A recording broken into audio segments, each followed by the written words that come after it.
Okay, class.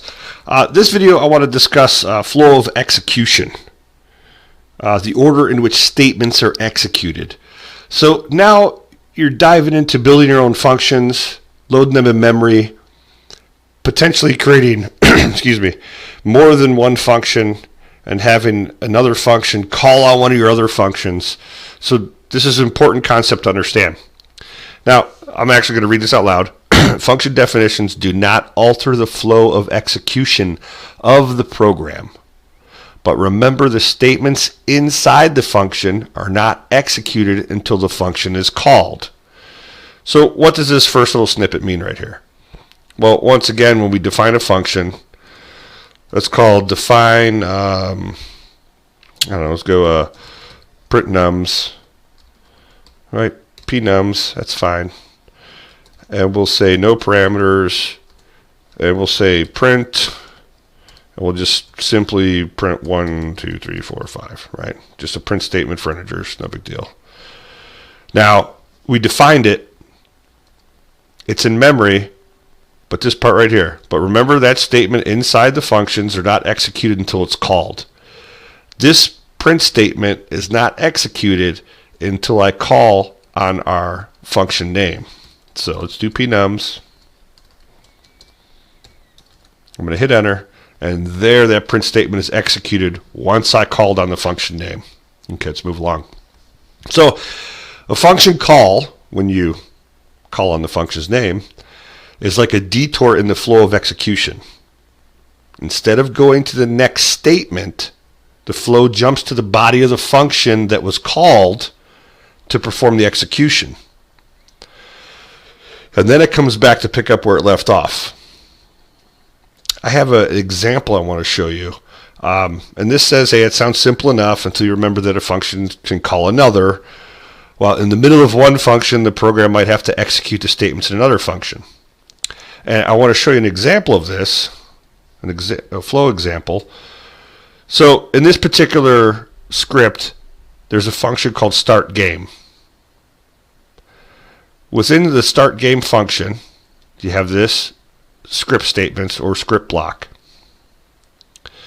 You see right here it says while running, it says has other functions that it calls on, player selection, check selections with some parameters defined, player score. So this function, start game, gets stored in the memory when Python loads this script. This function gets loaded in the memory. All these functions get loaded in the memory, and then down here it calls the start game, which fires this function and then calls on all the other functions below. But they're already loaded in memory.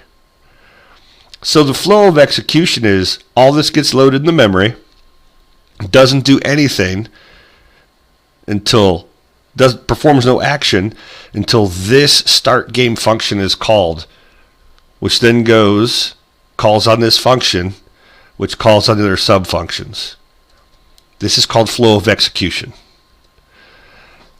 Every script with a multitude of functions is designed a little bit different, though the overall concept of functions calling on functions is well accepted and fully operational within Python.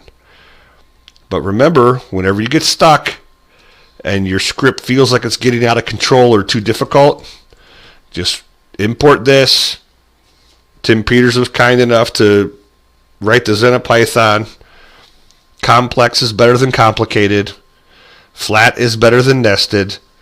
Readability counts. Revisit the Zen of Python, reorganize your script, maybe write some new pseudocode, and you're good to go. But flow of execution, it can get extremely complicated, and that's okay. If it works and goes into memory properly, that's fine. So let's keep going back to these notes.